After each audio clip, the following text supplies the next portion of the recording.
সুপ্রিয় শিক্ষার্থীবৃন্দু, আসসালামু আলাইকুম। ন্যাশনাল কলেজের অনলাইন ভিত্তিক শ্রেণী কার্যক্রমে তোমাদের স্বাগত জানাচ্ছি। আশা করছি তোমরা ভালো আছো, সুস্থ আছো এবং নিরাপদে আছো। সেই সাথে ভালোভাবেই স্বাস্থ্যবিধি মেনে চলছো এবং তোমাদের পড়াশোনা খুব ভালোভাবে চালিয়ে যাচ্ছ। প্রিয় শিক্ষার্থীবৃন্দু, অনলাইন ভিত্তিক শ্রেণী কার্যক্রমের ধারাবাহিকতায় আজকে আমরা বাংলা দ্বিতীয় পত্রের খুবই গুরুত্বপূর্ণ একটি বিষয় উপসর্গ নিয়ে আলোচনা করব। আমাদের আজকের বিষয় উপসর্গ।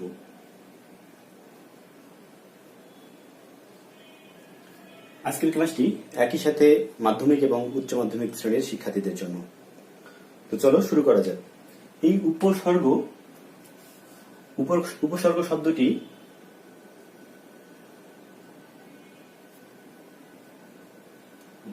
ইংরেজি প্রিফিক্স শব্দের বাংলা হলো উপসর্গ। একটা বিষয় খুব ভালো করে মনে রাখতে হবে যে উপসর্গ শব্দের আগে বসে। তো মাধ্যমিক শ্রেণীর শিক্ষার্থীদের জন্য এমসিকিউ প্রশ্ন আসে যে উপসর্গ কোথায় বসে, শব্দের আগে, শব্দের পরে নাকি শব্দের মাঝখানে। তো আমরা যদি জানি যে উপসর্গ শব্দের আগে বসে, তাহলে অনায়াসেই প্রশ্নের উত্তর করতে পারবো। তো আমরা প্রথমে দেখি উপসর্গ কি। বাংলা ভাষায় এমন কতগুলো অব্যয়সূচক শব্দাংশ রয়েছে যেগুলো স্বাধীন পদরূপে বাক্যে ব্যবহৃত হতে পারে না। এরা ধাতু এবং নাম শব্দের আগে বসে নতুন শব্দ গঠন করে। তো এর প্রভাবে শব্দের বিভিন্ন ধরনের পরিবর্তন হয়ে থাকে।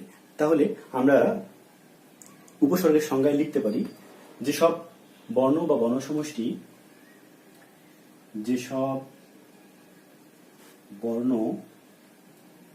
বা বর্ণসমষ্টি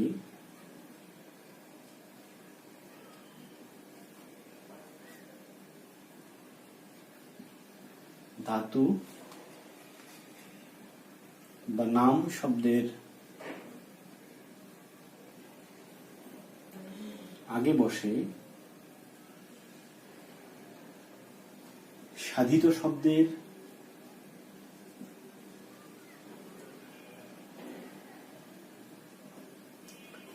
অর্থের পরিবর্তন,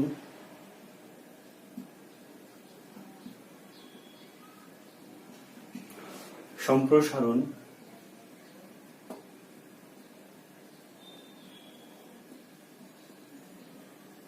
সংকোচন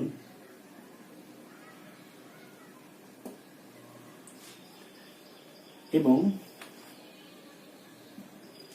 নতুন অর্থবোধক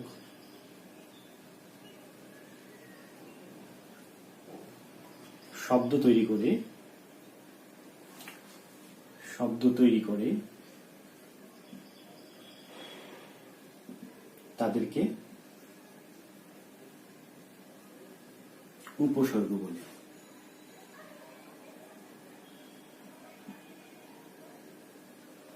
তাহলে একটা বিষয় আমরা লক্ষ্য করব এখানে, যে উপসর্গ এগুলো হচ্ছে অব্যয়সূচক শব্দাংশ, বর্ণ বা বর্ণ সমষ্টি। এগুলো একটা যে কোনো অর্থবোধক শব্দের আগে বসে সেই শব্দটার অর্থের পরিবর্তন ঘটায়, অথবা সংকোচন ঘটায়, অথবা সম্প্রসারণ ঘটায়, অথবা অর্থের পূর্ণতা দান করে। আচ্ছা, এখন উপসর্গ অর্থ হলো উপসৃষ্টি। উপসর্গের কাজ হলো অর্থের দিক থেকে শব্দকে বৈচিত্র্যমণ্ডিত করে তোলা। এখন এই শব্দের আগে উপসর্গ যুক্ত হলে 5 ধরনের পরিবর্তন ঘটে থাকে। তো আমরা সেগুলো একটু দেখব। শব্দের আগে উপসর্গ যুক্ত হলে 5 ধরনের পরিবর্তন ঘটে থাকে। সেগুলো কি কি? আচ্ছা, 1 নম্বর, নতুন অর্থবোধক শব্দ গঠন করে। নতুন অর্থবোধক শব্দ গঠন করে।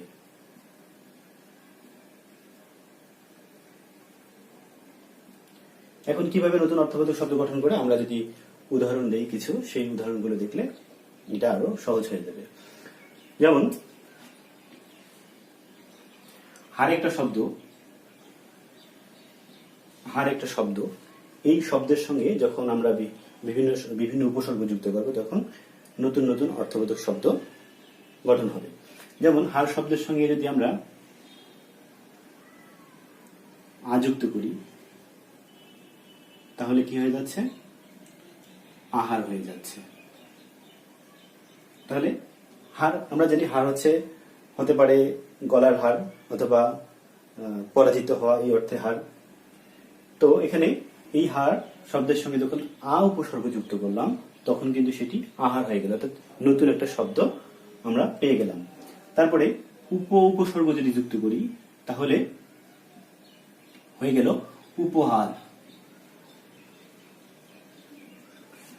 আচ্ছা, এরপরে যদি বি উপসর্গ যুক্ত করি তাহলে হয়ে গেল বিহার।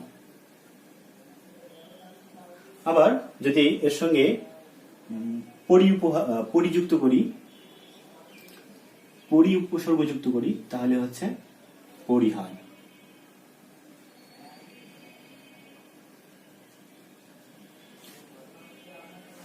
আচ্ছা, এরপরে আরো বিভিন্ন শব্দ উপসর্গ যোগ করলে ভিন্ন ভিন্ন এরকম নতুন নতুন শব্দ আমরা পাবো। আরো কি আছে, যদি প্রহার যুক্ত করি, প্র শব্দ যুক্ত করি, প্র উপসর্গ যুক্ত করলে এটি হয়ে যাচ্ছে প্রহার। তাহলে আমরা এখানে দেখছি, লক্ষ্য করছি যে এখানে একটি মাত্র শব্দ হার। এই হার শব্দের সঙ্গে যখন আমরা ভিন্ন ভিন্ন উপসর্গ যুক্ত করতেছি তখন কিন্তু আমরা নতুন নতুন ভিন্ন ভিন্ন নতুন শব্দ পাচ্ছি। তো এই উপসর্গ নতুন অর্থবোধ শব্দ গঠন করতে পারে। ওকে, এরপরে শব্দের অর্থের পূর্ণতা সাধিত হয়। শব্দের অর্থের পূর্ণতা সাধিত হয়। আচ্ছা, এখন পূর্ণ একটা শব্দ এর সঙ্গে যদি আমরা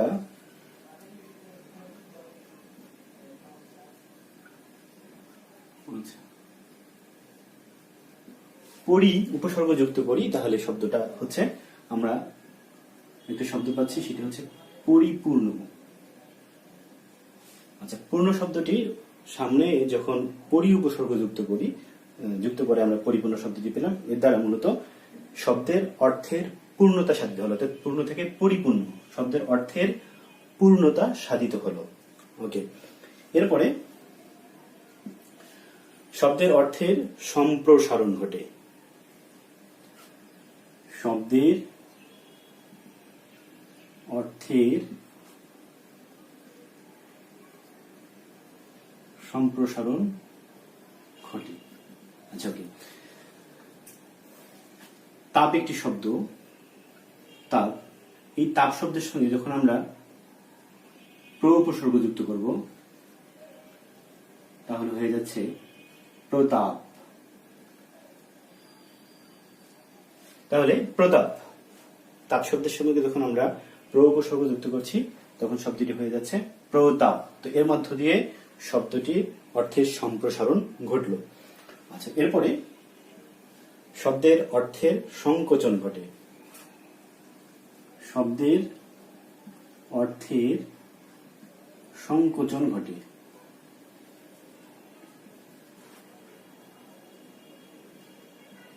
শব্দের অর্থে সংকোচন ঘটে কিভাবে, একটা উদাহরণ দিই। আচ্ছা, রাজি একটা শব্দ আছে, রাজি। তো এই শব্দের সঙ্গে যখন আমরা নিম উপসর্গ যুক্ত করব, নিম,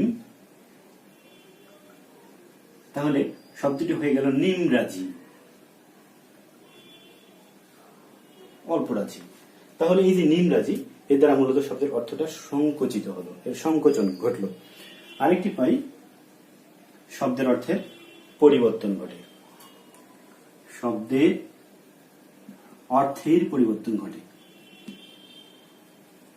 পরিবর্তন ঘটে। ওকে, আচ্ছা, কথা একটি শব্দ। তো এই শব্দটার সঙ্গে যখন আমরা উপসর্গ যুক্ত করি তখন শব্দটি হয়ে যায়, নতুন একটা শব্দ পাই আমরা, উপকথা। আচ্ছা, অর্থটা চেঞ্জ হয়ে যাচ্ছে, কথা থেকে উপকথা, শব্দের অর্থের পরিবর্তন ঘটছে এখানে। তাহলে যদি প্রশ্ন আসে যে উপসর্গ যুক্ত হলে শব্দের কয় ধরনের পরিবর্তন হতে পারে, কয় ধরনের পরিবর্তন ঘটতে পারে, তাহলে তোমরা এখানে লিখতে পারবে যে উপসর্গ যুক্ত হলে শব্দের 5 ধরনের পরিবর্তন ঘটতে পারে। ওকে, আচ্ছা, এরপরে একটি উপসর্গের সঙ্গে যখন একাধিক শব্দ যুক্ত হয় তখন নতুন নতুন অর্থবোধক শব্দ তৈরি হয়। আবার একটি শব্দের সঙ্গে এরকম ভিন্ন ভিন্ন উপসর্গ যুক্ত হলেও বিভিন্ন অর্থবোধক নতুন অর্থবোধক শব্দ তৈরি হতে পারে। আমরা কিছু উদাহরণ দিই। প্র একটা উপসর্গ, এই প্র উপসর্গের সঙ্গে যদি আমরা কার উপসর্গটা কার শব্দটি যুক্ত করি তাহলে আমরা নতুন একটা শব্দ পেলাম, প্রকার। আবার এর সঙ্গে যদি আমরা কাশ শব্দ যুক্ত করি তাহলে আমরা নতুন একটি শব্দ পাচ্ছি, প্রকাশ। আচ্ছা, এরপরে দেখো চার, এই শব্দটা যখন যুক্ত করব তখন আমরা আরেকটি শব্দ পাচ্ছি, প্রচার। আবার এর সাথে যদি আমরা নাম শব্দটি যুক্ত করি তাহলে আমরা পাচ্ছি প্রনাম। এর সাথে যদি হার উপসর্গটি যুক্ত করি তাহলে আরেকটি শব্দ পাচ্ছি, প্রহার। তো এইভাবে যখন একটা উপসর্গের সঙ্গে ভিন্ন ভিন্ন শব্দ যুক্ত করা হয় তখন এরকম ভিন্ন ভিন্ন নতুন অর্থবোধক শব্দ তৈরি হতে পারে। ওকে, আবার একইভাবে একটি শব্দের সঙ্গে যখন এরকম ভিন্ন ভিন্ন উপসর্গ যুক্ত করা হয় তখনও কিন্তু নতুন অর্থবোধক শব্দ তৈরি হতে পারে। তা আমরা সেরকম একটি উদাহরণ দেখি।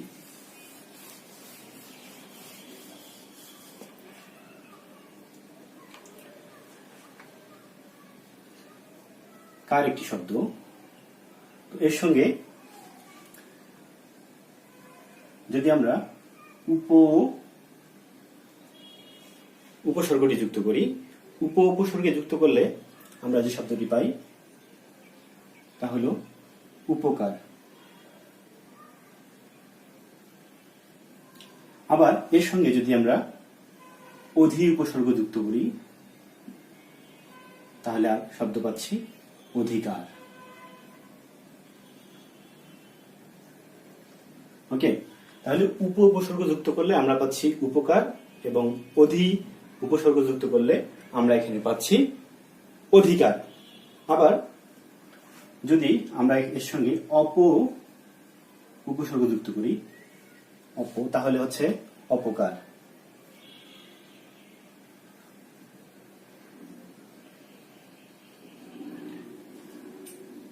আবার উপসর্গ যুক্ত করলে আমরা পাচ্ছি আকার। তাহলে এখানে দেখো, এখানে শব্দ আছে একটি কার, মূল শব্দ হচ্ছে কার, এর সঙ্গে যখন এরকম ভিন্ন ভিন্ন উপসর্গ আমরা যুক্ত করতেছি তখন কিন্তু ভিন্ন ভিন্ন নতুন অর্থবোধক শব্দ গঠিত হচ্ছে। আবার যদি এর সাথে প্রতি উপসর্গ যুক্ত করি তাহলে কিন্তু আমরা পাচ্ছি প্রতিযুক্ত করলে আমরা আরেকটি শব্দ পাই, প্রতিকার। তো এইভাবে একটা শব্দের সঙ্গে যখন এরকম ভিন্ন ভিন্ন উপসর্গ যুক্ত করা হয় তখন ভিন্ন ভিন্ন নতুন অর্থবোধক শব্দ গঠিত হয়। উপসর্গের একটি গুরুত্বপূর্ণ প্রশ্ন হলো যে উপসর্গের অর্থবাচকতা নেই কিন্তু অর্থবোধকতা আছে। এখন এটি খুবই গুরুত্বপূর্ণ একটি প্রশ্ন, উচ্চ মাধ্যমিক শ্রেণীর শিক্ষার্থীদের জন্য খুব বেশি ইম্পর্টেন্ট এটি। তাহলে উপসর্গের অর্থবাচকতা নেই কিন্তু অর্থবোধকতা আছে। তোমরা আগেই জেনেছো যে উপসর্গ স্বাধীনভাবে বাক্যে ব্যবহৃত হতে পারে না। স্বাধীনভাবে বাক্যে ব্যবহৃত হতে পারে না তার কারণ হচ্ছে এদের স্বাধীন নিজস্ব কোনো অর্থ নেই। তাহলে অর্থবাচকতা, এখানে অর্থবাচকতা অর্থ হচ্ছে যে নিজের স্বাধীন কোনো অর্থ থাকা, অর্থাৎ নিজের কোনো অর্থ থাকা। আচ্ছা, আর নিজের কোনো স্বাধীন অর্থ থাকা,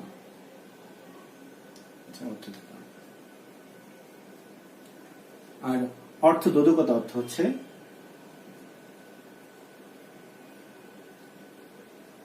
অর্থ, দ্যোতকতার অর্থ হচ্ছে অন্যের অর্থকে প্রভাবিত করার ক্ষমতা রাখা। অন্যের অর্থকে প্রভাবিত করার ক্ষমতা। তাহলে আমরা দেখলাম যে উপসর্গের নিজস্ব কোনো অর্থ নাই। আমরা এর আগের উদাহরণগুলোতে দেখিয়েছি যে এর কোনো অর্থ নাই, কিন্তু এরা কি করতে পারে, অন্য শব্দের সঙ্গে, ধাতু বা নাম শব্দের সঙ্গে যুক্ত হয়ে এরা অর্থটার পরিবর্তন ঘটাতে পারে, অর্থের সম্প্রসারণ ঘটাতে পারে, অর্থের সংকোচন ঘটাতে পারে, অর্থাৎ বিভিন্ন ধরনের পরিবর্তন সাধন করতে পারে। এই কারণেই বলা হচ্ছে যে উপসর্গের অর্থবাচকতা নেই, কিন্তু অর্থদ্যোতকতা আছে। অর্থাৎ এরা স্বাধীনভাবে বাক্যে ব্যবহৃত হতে পারে না, এদের স্বাধীন কোনো নিজস্ব কোনো অর্থ নেই, কিন্তু এরা ভিন্ন ভিন্ন শব্দের সঙ্গে, ধাতু বা নাম শব্দের সঙ্গে যুক্ত হয়ে নতুন নতুন শব্দ গঠন করতে পারে। অর্থাৎ শব্দটা গঠন করতে পারে, শব্দের অর্থের পরিবর্তন করতে পারে, সম্প্রসারণ ঘটাতে পারে, সংকোচন ঘটাতে পারে, অর্থাৎ বিভিন্ন ধরনের পরিবর্তন ঘটাতে পারে। এই কারণেই বলা হচ্ছে যে উপসর্গের অর্থবাচকতা নেই, কিন্তু অর্থদ্যোতকতা আছে। আশা করি তোমরা বুঝতে পেরেছ। এবার আমরা দেখব যে উপসর্গের প্রকারভেদ। আচ্ছা, বাংলা ভাষায় যেসব উপসর্গ ব্যবহৃত হয় তার সবগুলো বাংলা নয়। এর কিছু এসেছে সংস্কৃত থেকে, এবং আর কিছু এসেছে বিভিন্ন ভাষা থেকে, যেমন ইংরেজি, আরবি, ফার্সি, উর্দু, এরকম বিভিন্ন ভাষা থেকে এসেছে। তো এই উৎস বিচারে উপসর্গকে তিন ভাগে ভাগ করা যায়। উৎস বিচারে উপসর্গকে তিন ভাগে ভাগ করা যায়। তাহলে উপসর্গ হচ্ছে তিন প্রকার।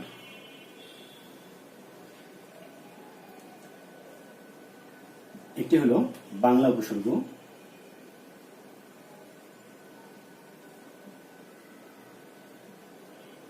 আচ্ছা, আরেকটি হলো তৎসম বা সংস্কৃত উপসর্গ,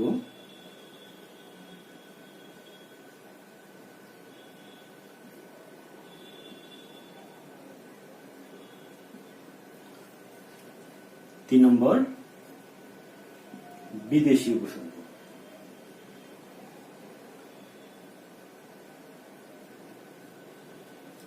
ওকে, তাহলে উপসর্গ কত প্রকার? তিন প্রকার। একটি হলো বাংলা উপসর্গ, একটি তৎসম বা সংস্কৃত উপসর্গ, আর একটি হচ্ছে বিদেশি উপসর্গ। এখন এখানে একটি প্রশ্ন আসে, সেটি হলো যে মাধ্যমিক শ্রেণীর যারা, তাদের যেহেতু এমসিকিউ, তো তোমাদের প্রশ্ন আসে এভাবে যে বাংলা উপসর্গ কতটি, অথবা তৎসম বা সংস্কৃত উপসর্গ কতটি, এই বিষয়টি আমাদেরকে জানতে হবে। বাংলা উপসর্গ আছে 21টি, এরপরে তৎসম উপসর্গ আছে 20টি, আর বিদেশি উপসর্গ অনেক রয়েছে। তো এর মধ্যে সব থেকে বেশি যেগুলো আমাদের বাংলা ভাষায় রয়েছে তার মধ্যে ফার্সি, ইংরেজি, আরবি, হিন্দি। তো এগুলো আমরা প্রত্যেকটা দেখব। তো আজকে আমরা দেখব যে বাংলা উপসর্গগুলো কি কি। আজকে আমরা বাংলা উপসর্গগুলো চিনব এবং বাংলা উপসর্গ যোগে শব্দ গঠন দেখব। তো বাংলা উপসর্গ আমরা জানলাম যে বাংলা উপসর্গ হচ্ছে 21টি। বাংলা উপসর্গ 21টি। সেই 21টি উপসর্গ আগে আমাদেরকে চিনতে হবে। যদি সেই 21টি উপসর্গ চিনতে পারি তাহলে কিন্তু সেই শব্দগুলো আমরা খুব ভালোভাবে চিনতে পারবো। তো চলো আমরা উপসর্গগুলো দেখি যে বাংলা উপসর্গগুলো কি কি। বাংলা উপসর্গগুলো হচ্ছে অ, অঘা, অজ, অনা, আ, আর, আন, আক, ইতি, উন, কদ, কু, নি, পাতি,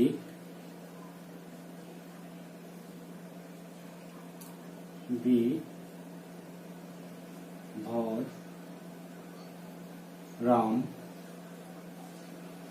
সা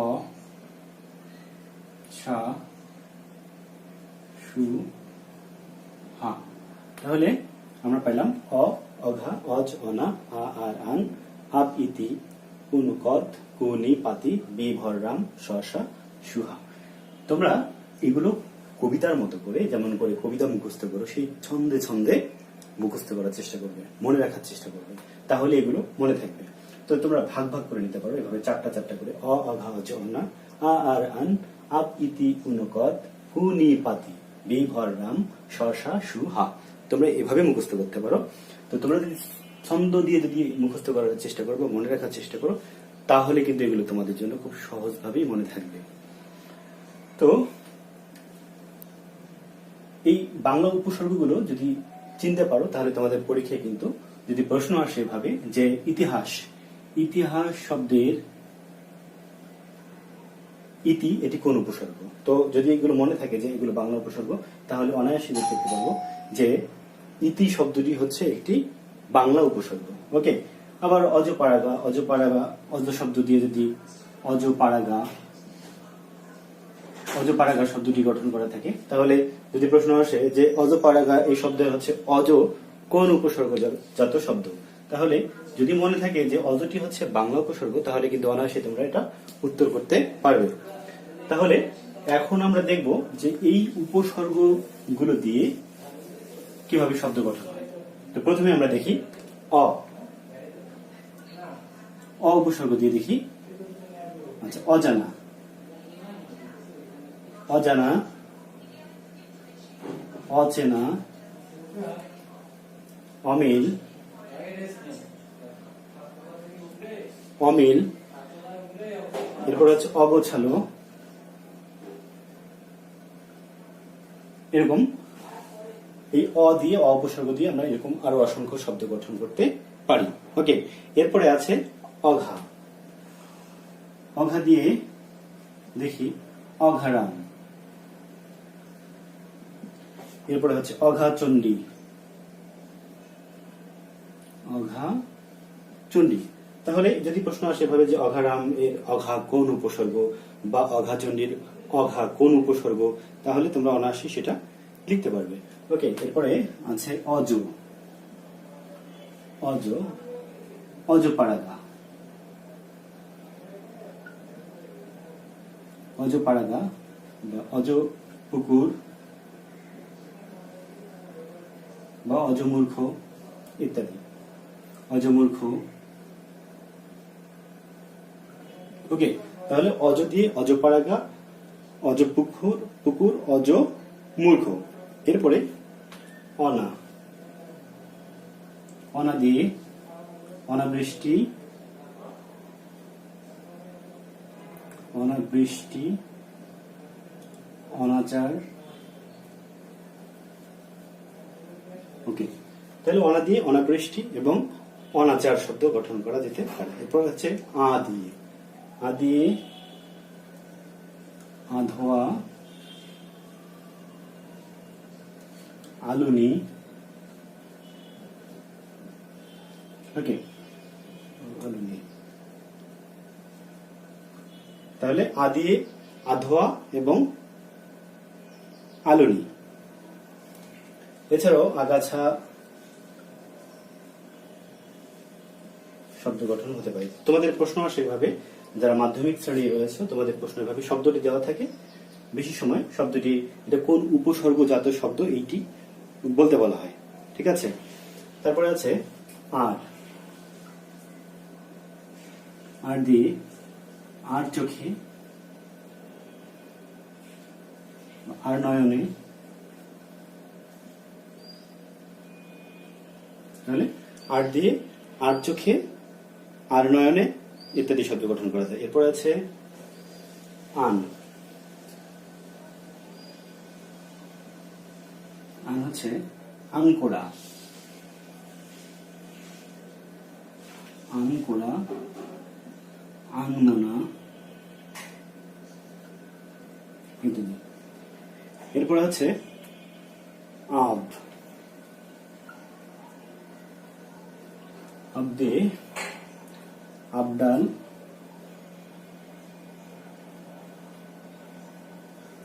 আবডাল, আবছায়া। ওকে, তাহলে আব দিয়ে আমরা আবডাল এবং আবছায়া এই শব্দ গঠন করতে পারি। এরপরে রয়েছে, আচ্ছা,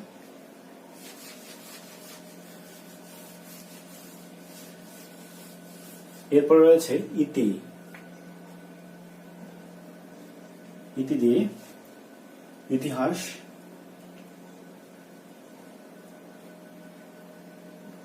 ইতিহাস, ইতি কর্তব্য, ইতি কথা ইত্যাদি। ওকে, এরপরে উনু।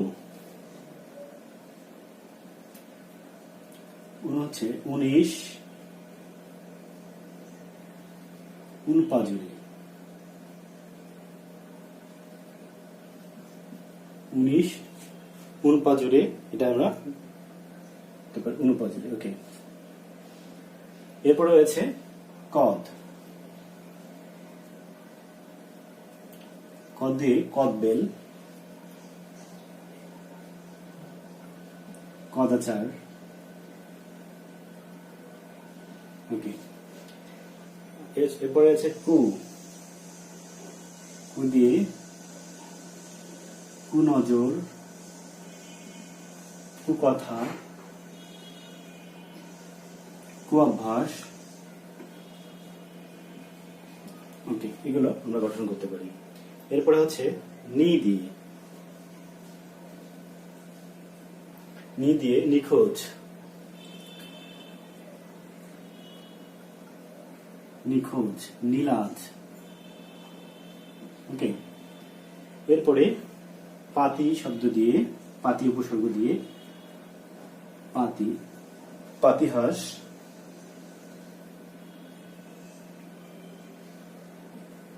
পাতিশিয়াল,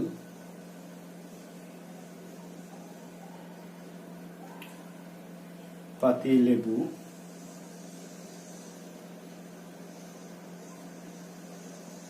তো এগুলো প্রশ্ন এভাবে তোমাদের আসে যে পাতিহাস শব্দের পাতি কোন উপসর্গ, বা পাতিহাস শব্দ, পাতিশিয়াল শব্দটি কোন উপসর্গ যাবে গঠিত হয়েছে। তো তোমরা যদি এই উপসর্গগুলো চিনতে পারো তাহলে কিন্তু তোমাদের এই প্রশ্নগুলোর উত্তর করা খুব সহজ হবে। ওকে, এরপরে রয়েছে বি। বি দিয়ে হচ্ছে বিফল, বিপদ। ওকে, তাহলে বি দিয়ে আমরা বিফল, বিপদ এই শব্দগুলো পেলাম। এরপরে আছে ভর।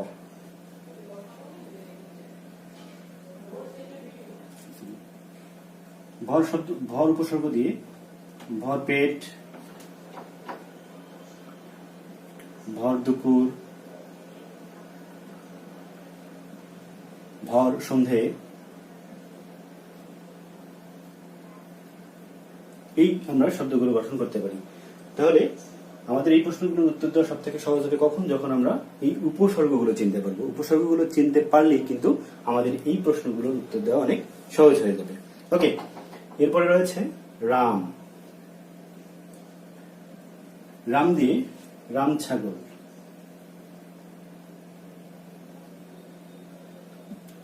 রাম বোকা,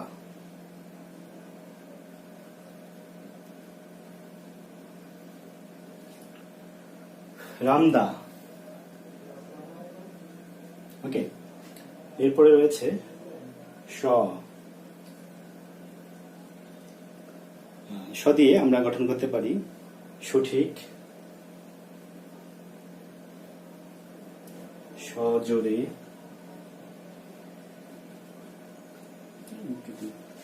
এরপরে আছে সা। সা দিয়ে সাজোয়ান, সাজোয়ান। এরপরে আছে সু। সু দিয়ে সুনজর নিতে পারি, সুনজর, সুনজর, সুদিন, সুনজর, সুদিন, সুনাম, সুখবর। ওকে, এরপরে আমাদের আরেকটি বাকি আছে, সেটা হচ্ছে হা। হাদি, হা ভাতে,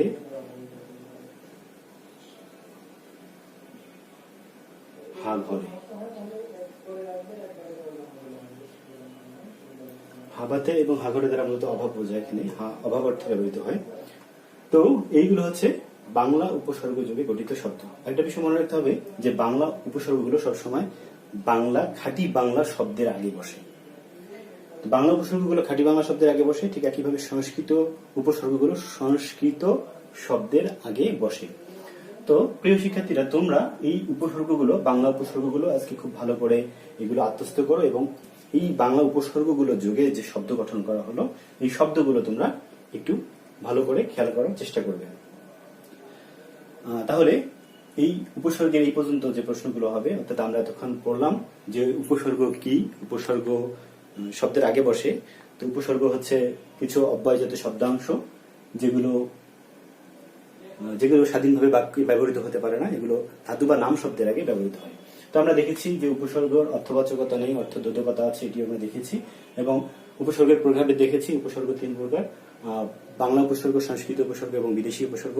বাংলা উপসর্গ আছে 21টি, সংস্কৃত 20টি এবং বিদেশি উপসর্গগুলোর মধ্যে রয়েছে ইংরেজি, ফার্সি, হিন্দি এবং আরবি। এবং বাংলা উপসর্গ 21টি আমরা এগুলো দেখলাম, যে বাংলা উপসর্গগুলো হচ্ছে অঘা, জনা, আর আনাব, ইতি, উন, কদ, কুনি, বাতি, তি, ভররাম, স, সা, সুহা, এগুলো দেখলাম এবং শব্দ গঠন দেখলাম এই সব উপসর্গ যোগে। তো আজকে এ পর্যন্তই। আগামী ক্লাসে আমরা দেখব যে সংস্কৃত উপসর্গগুলো আমরা চিনব, বিদেশি উপসর্গগুলো চিনব এবং সেই উপসর্গগুলো দিয়ে শব্দ গঠন দেখব। তো আজকে এ পর্যন্তই। সবাই ভালো থাকবে, সুস্থ থাকবে, সবার জন্য শুভকামনা। আসসালামু আলাইকুম।